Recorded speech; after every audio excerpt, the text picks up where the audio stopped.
экинчи үчүнчү аялдарды кордоп келишкен да. Токол кандай мамиле кылыш керек, күйөөмө чөчүп мен дагы экинчи эрге тием деген бул эми бул жиндилик деп эле ойлойм. Бул аял кишинин анда жеткен бир жиндилик чек болуп калат да.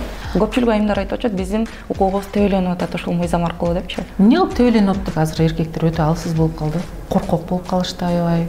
Экинчи аялды, токолду мисалы аябай кемсинтишет да аялдардын өзү элечи. Токолдор кечирип койгула шуркуясыңар, шермендейсиңер. Биринчи аялына кандай мамиле кылса, экинчи аялына да ошондой мамиле кылыш керек. Мен бекеринен көтөргөн жокмун. Балким менин башыман өткөн бул нерсе. Балким өйтүп атат. Же болбосо мен депутат болушум керек дегендей да.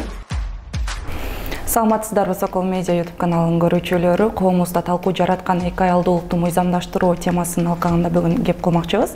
Аты жөнүм Айдана Майрамбек кызы. Ал эми биздин студиябыздын бүгүнкү коногу дал ушул мыйзамды демилгелөөнүн алдында турган Назира айым. Саламатсызбы, Назира айым? Саламатсыздарбы. Маанайыңыз кандай? Жакшы, рахмат.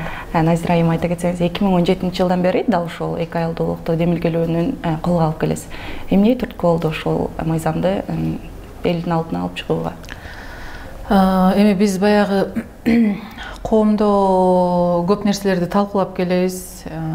Ошо талкуунун артынан кандайдыр бир деңгээлде көп нерсеге жетип да атабыз, балким жетпей жатабыз дегенде. Анан бул маселе социалдык проблемалардын эң чоң көйгөйү экен да.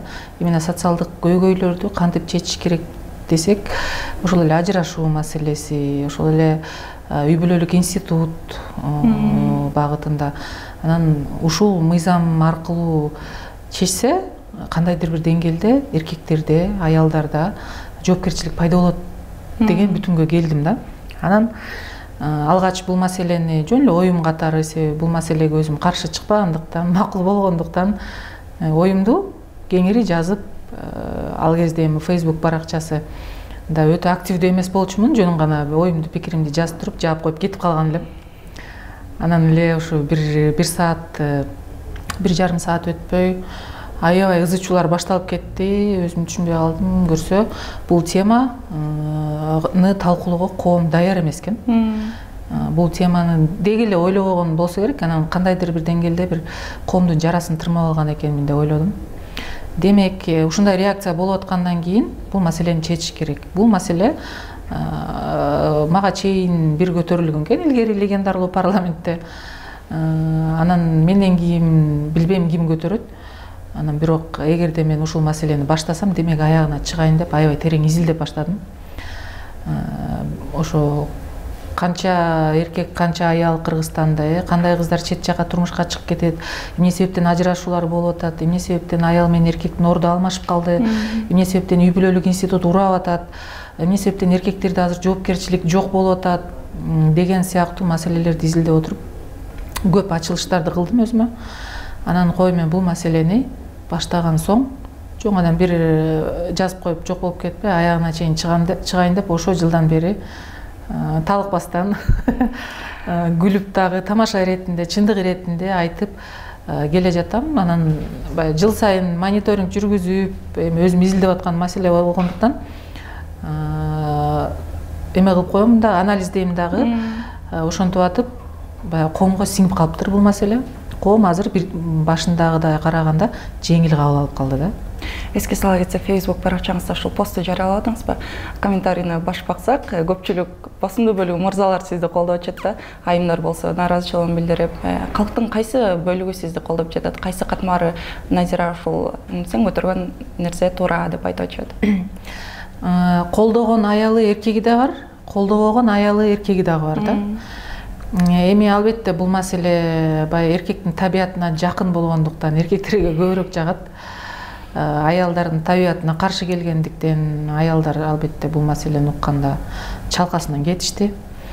Өтө улуу кээ бир тааныган, таанымал адамдар, эркек мырзалар өтө жийиркеничтүү орой сөздөр менен айтып каршы болгондоруна күбө болдум. Себеби бул маселеге ар кимдин ар пикири ар кандай да. Мисалы бирөө башка маселе көтөрсө, мен ала демек мунун пикири мындай экен. Ичимде мен буга каршымын же макулмун деп коем, болду. Ал эми ашыкча чыгып, жекелик асылып, ушундай бир нерселер болуп кетти. Мен таң калдым ошогочу. Эгерде каршы болсоң, мен каршымын деген эле пикирди айтып, маселени талкуулаш керек да. Анан Аялдар баягы кыргызда жакшы сөз бар, таш тамчы дейт, тама берсе таш жарат деген сөз бар да. Ошо таш ошо 2017-ден бери тамчы тама берип, бирсе таш деле жарылганы калды окшойт. Мен өткөндө айткандагыдай ушу январь айында мен ошо мыйзам долбоорду 5 жылдан бери иштеп келаткан элем. Сунуштап көрөйүн деп атам. Бардыгын эмес, бир канча пункттарын. Себеби мыйзам бир гана эркектер үйлөнсүн деген бир эле сөз менен айтылбайт. Ал жакта аябай көп нерселер, беренелер бар да. Ошол коомдук талкуу болуп, бышып жетилген күндө, анан билбейм, жогорку кеңеште эр жүрөктөн аялы эркеги бирөө чыгып, балким бул маселени же ары же бери кылыш керек деп көтөрүп чыгышы мүмкүн. Же болбосо мен депутат болушум керек дегендей да. Бирок мен депутат болууга өзүм ашыкпайм да. Ошо мыйзам долбоорун демилгелеген турасыз январь айында. Мыйзамдын багыттары кандай болот? Мисалы беренелери, биринчи аялына кандай мамиле кылса, экинчи аялына да ошондой мамиле кылыш керек дегендер барбы ичинде? Албетте, бул жерде эң биринчиден адилеттүүлүк, анан жоопкерчилик. Эң биринчи баалуулук. Ушул мыйзамдагы баалуулуктун бири эркекке болгон, эркектин аял кишиге, үй бүлөсүнө болгон жоопкерчилиги, анан адилеттүүлүгү. Себеби ушул нерсени жоготтук азыр.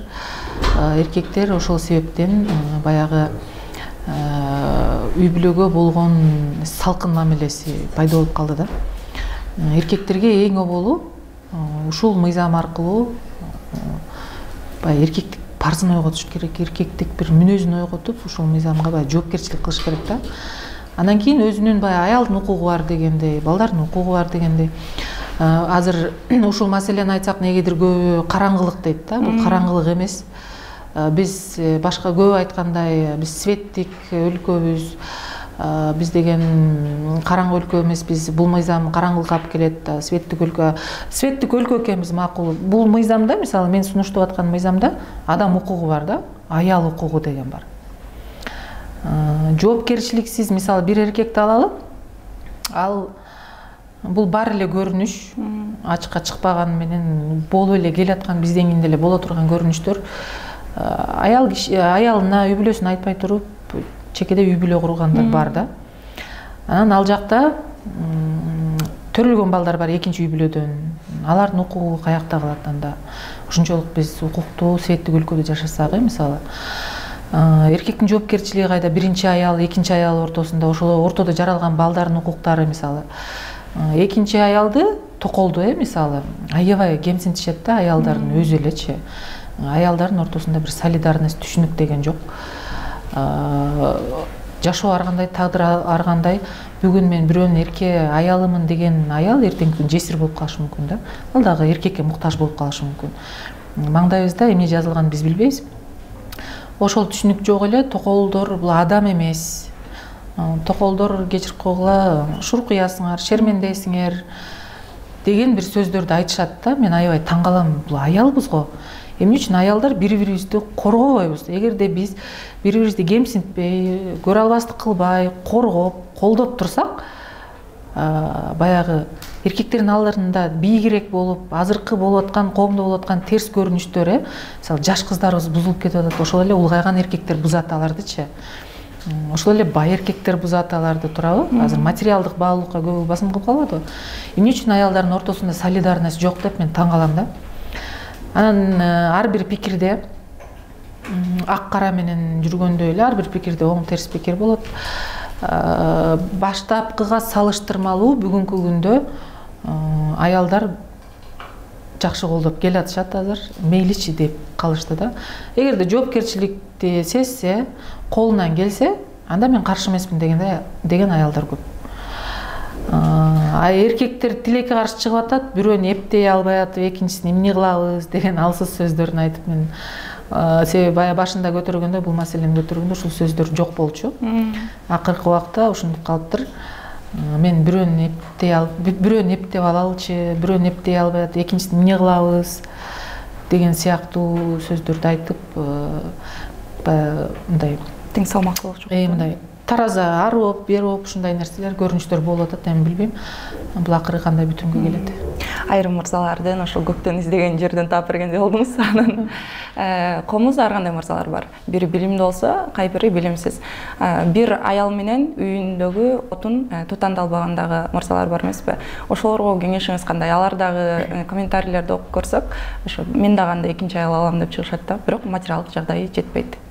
Эгерде биз сунуштаган мыйзамга максаты, жасаган иши төп келсе, ар бир беренеге жооп берсе, анда албетте үйлөнсүн. А эгерде ал нерсени аткара албаса, анда ал үйлөнө албайт да. Бул жакта тескери процесс кетип калышы мүмкүн. Себеби аялдарда укук пайда болот да. Укук пайда болот. Эгерде ажырашып кете турган болсо, ушул себептен, ушул мыйзамдын негизинде, ушул мыйзам себеп болуп ажырашып кетсе деген дагы нерселер бар да. Бул жерде бүт нюанстарды мен камтыганга аракет кылдым. Бул жөн гана асмандан алып коюп эркектерге 2 аял же 4 аял уруксат шариятка байланыштуу деген нерсе эмес. Азыркы коомдо болуп жаткан жагдайларга байланыштуу бардык нерсе камтылган да. Өткөндө ошо мага көп каттар келет, анан бир эже айтат: "Мен сени жакшы көрөм" дейт, "Жакшы пикирлер жазасың, бирок ушул маселеңди эч колдобойм. Эмнеге сен ушинте бересиң? Сен билбейсиң да, сен жашап көр да биринчи" дейт да. Эже дейм, мен өзүмдүн жеке жашоомду мен жарыялап айткан адам эмесмин. Эгерде мен бул маселени көтөрсөм, демек мен бекеринен көтөргөн жокмун. Балким мен башыман өткөн бул нерсе. Балким өтүп атат, балким өтөт келечекте. Анан ошол себептен чындык ачуу болот. Ар бир ийгиликке деле адам бат эле жете албайт да, ар кандай азаптардан жетет дегенде. Бул мыйзамдын дагы процесси кандайдыр бир ооба же жок деген бүтүмгө келүүсү дагы ушундай жолдо да, оор жолдо болуп атат. Анан эркектерге айтат элем, эркектер эң оболу эркектик баалуулугун ойготуш керек. Азыр эркектер өтө алсыз болуп калды. Баары эмес, бирок көбү үй бүлө алдында өзүнүн өмүрлүк жубайынын алдында жоопкерчилиги жок, коркок болуп калышты аябай. Мындай азыр аял менен эркектин ортосундагы үй бүлө да ортосунда кеңешип сүйлөшүү, баарлашуу деген нерсе жок болуп калды да. Бири-биринен жашырмай, бири-бирине калп айтмай деген сыяктуучу. Анан ошол нерсе топтолуп келип, аял менен эркектин ортосунда бир барьерди алып келип салат да, бири-бирине болгон кызыгуусу жок болуп калат. Аял өзүнчө кетет, эркек өзүнчө кетет дегендей да. Анан эң оболу бул маселеде эркектер ошо ой биздин мыйзам деп төш какпастан эң оболу жоопкерчиликтүү болуш керек.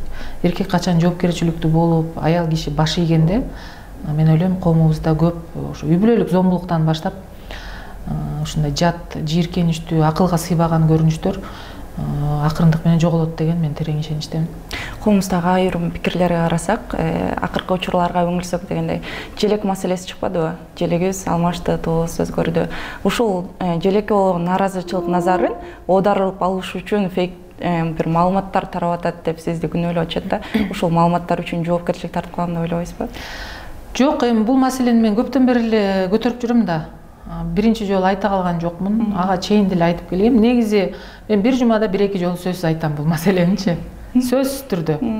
Себеби мен үчүн ушул маселени мыйзамды сунуштай турган адам катары мага анализ керек, мага маалымат керек, мага ой пикир керек адамдардынчы.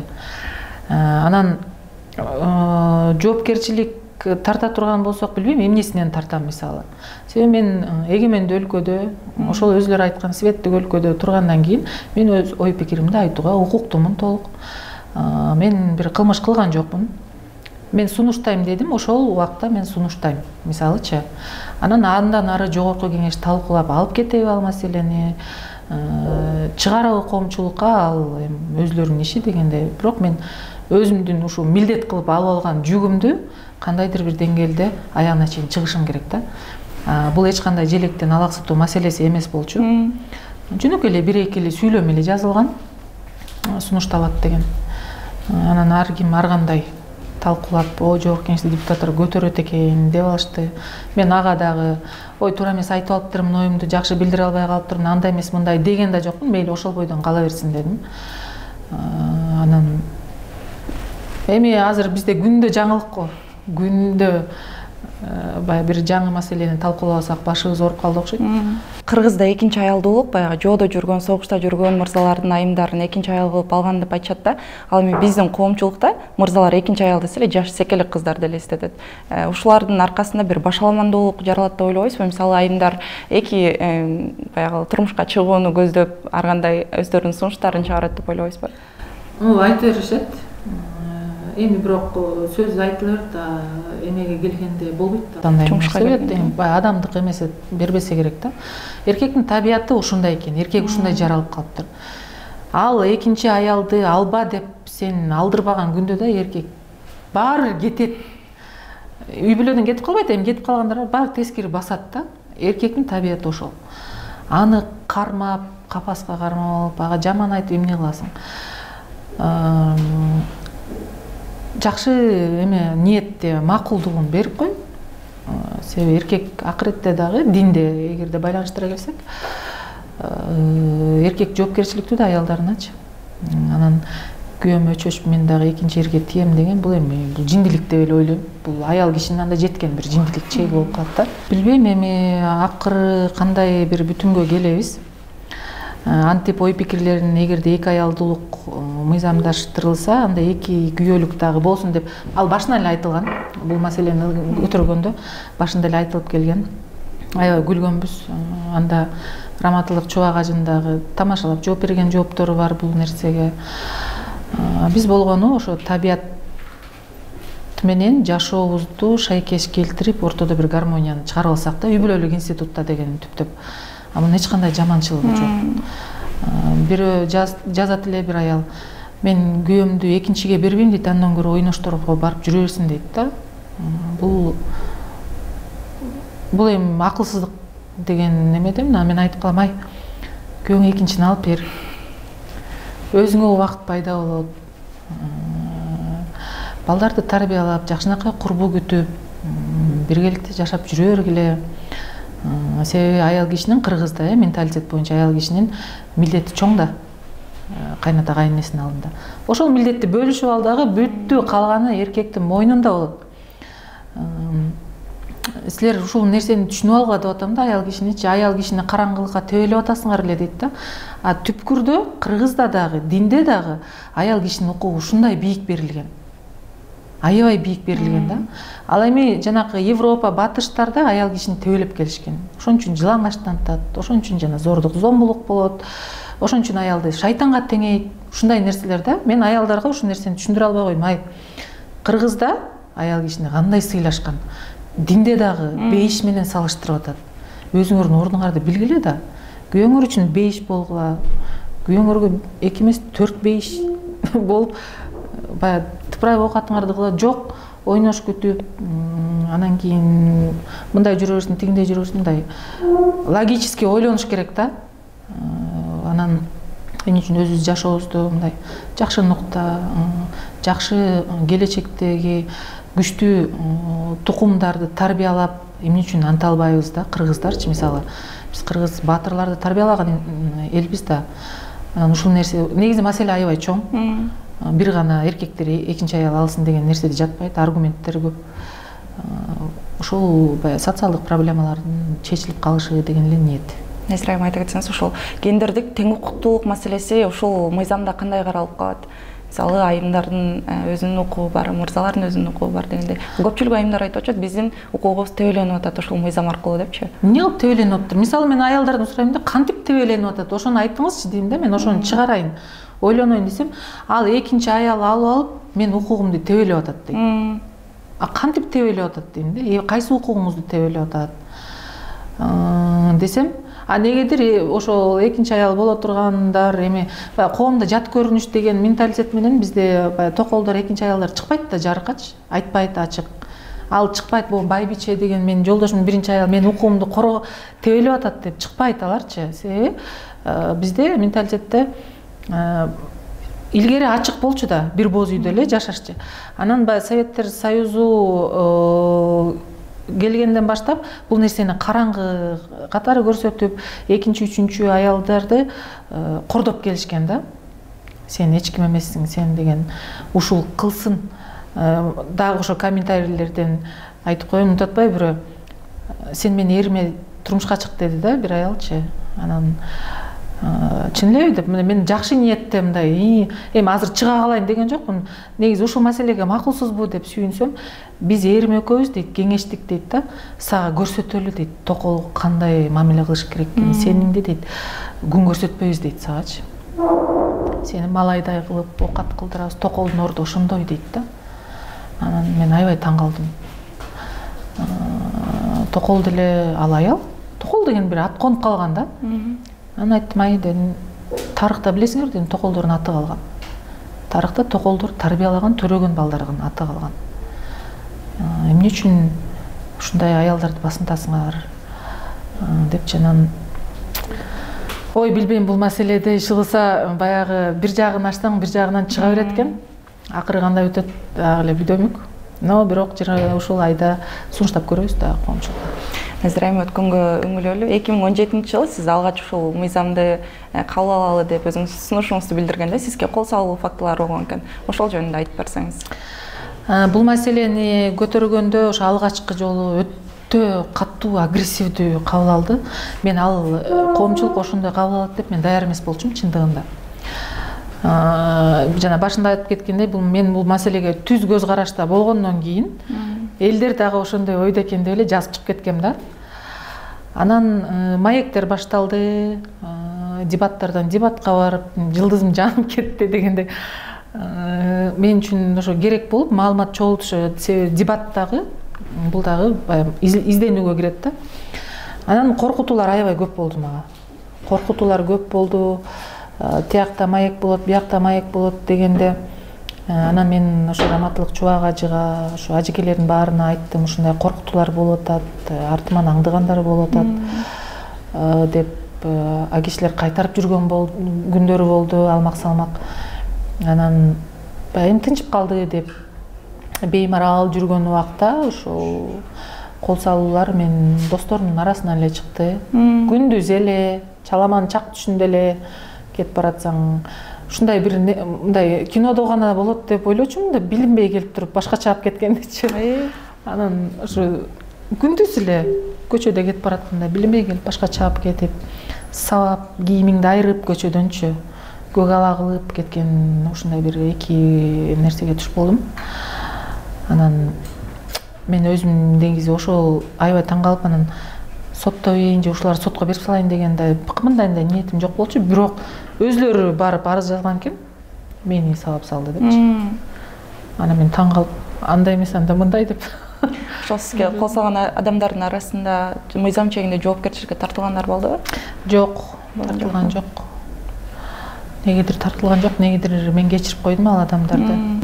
Бул нерсе дагы күчтөндүрдү мени аябай. Анан дагы көп нерсени берди. Анан билбейм, азыр жоопкерчиликке тартылганда эмне болмок.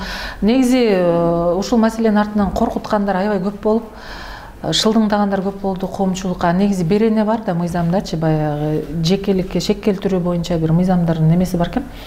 Мен арыз жазам деп ошолорго дагы. Себеби аябай катуу чабуул болду. Анан кийин мен ал кишилерди тааныбайт элем, өзлөрүнө жаздым да. Сиздер мен тууралуу ушундай маселелерди жазып атасыздар деп. Себеби мен жөнүндө айтылганда мен унчукпайт элем, мен үй бүлөмө, кызыма, ата-энеме асылып баштаганым, мен жүрөгүм чыдабай кетти, аябай кыйналып капа болдум. Бу кандай деп, анан чыдабай кетип жаздым өзлөрүнө. Эмне себептен ушинтип атасыздар? Биз силер мени тааныбайсыңарго, келгиле сүйлөшпөйлүбү десек, сен азыр аябай укмуш болуп атасың. Ошол эле аалымдар, ажылар сени мындай бир укмуш бир көтөрүп атат. А эмне үчүн ошо ажылар, аалымдар мени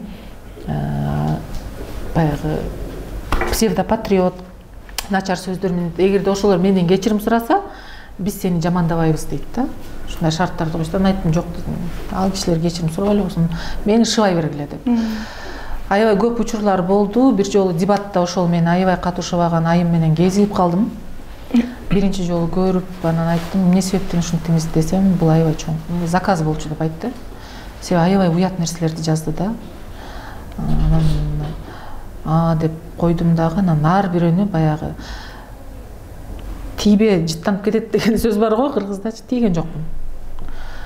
ошентип басылды. Көп нерсени унчукпай жеңгенге туура келди. Ошол кезде мен арыз жазам деп чуркадым, себеби менин өзүм жекелигиме шек келтирип атышат деп. Анан мыйзамда баягы моралдык жактан эме көрүш керек да, баягы акча бирдеке алышың керек да. Анан мисалы 1 миллион мага моралдык жактан ущерб кылды десең, кандайдыр бир процентин төлөп, анан кийин арыз жазып, ушундай процесстер көп экен да. Ошол себептен менде акча жок да, кайдан аны жазбай калдым. Бул нерсени унчукпай эле жеңейинчи деп эле калып калдым. Азыр айым кайрадан өзүбүздүн темабызга кайтып келели. Ушул эки айылдуулук маселесин карасак, азыр коомубузда көпчүлүк мырзалар айымдарды өзүнүн очогуна кабыл алгандан кийин ажырашуулар болуп атат. Көп балдар атасыз өзүп атат. Ал эми сиздин демилгелеген мыйзамыңызда мырзалардын жоопкерчилиги канчалык деңгээлде каралган? Азыр коомдо ажырым болуп калды да, аял менен эркектин ортосунда орунду алмашып калды да. Эркектер үйдө, аялдар талаада жүрүп калды, иштеп атабыз. Анан бул жерде бир жерден бизде ушундай табият маселесине келсек, ушундай нерсе бар экен, аял киши чыдамкай да, баардык нерсени көтөрөт. Эркек киши физикалык жактан күчтүү болгону менен алардын алсыз, анан чыдамы жок да табиятта.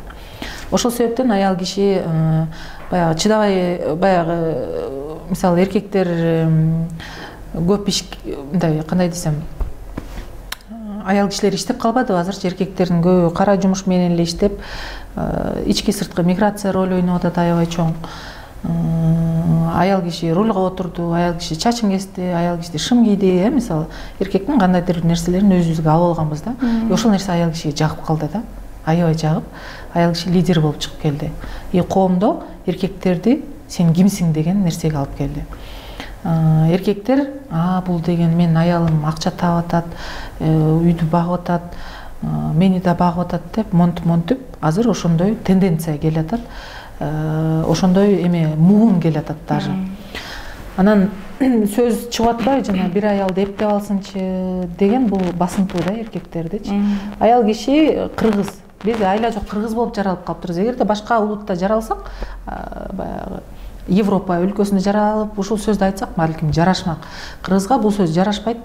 Биз ал нерсени айтпашыбыз керек. Эгерде биздин өзүбүздүн уулубуз, инибиз, агабыз, атабыз, ошол эле күйөөбүз күчтүү болсун, мыкты болсун десек, биз аял киши ошол эркектерди мокото турган, кемсинте турган сөздөрдү айтпашыбыз керек да.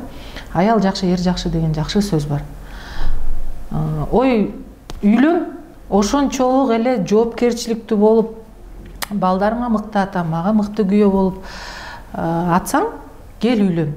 Бирок ушундай шарт менен мен ага каршы эмесмин десең, ал ошол шартты аткарганча эле өмүр өтүп кетет да, мисалы. Бул маселе бир эле кыргызда эмес, көп улутта бар. Айтып атпаймынбы, бул аял менен эркектин ортосунда табият ошол. Табият, эркектин табияты. Ал негрбы, Африкадабы, араббы, христианбы, мусулманбы, ким болсун, эркектин табияты ошол. Же эмне бир эле кыргызда ошол болуп, орустар эмне ойнош күтпөйбү? Же орустар ажырашпайбы? Же орустар экинчи аял алып, экинчи үй бүлөсү жокпу? Мисалы да. Биз өзүбүздүн менталитетибизге жараша ошону бир жыйынтыкка чыгарып алалы деп атабыз. Ушул маселени козгогондо эле көп айтат. Ой, биз караңгылык, бул маселе илгери согуш убагында болгон. Эгерде аялдарды алса, жесир, каралбаган аялдарды алсын дейт. Эркек киши эч качан албайт андай аялдычы. Ошондуктан жаш кыздарды бузуп, каалагандай калчап атышат. Эгерде ушул мыйзам кирсе, бул нерсе жоголот да.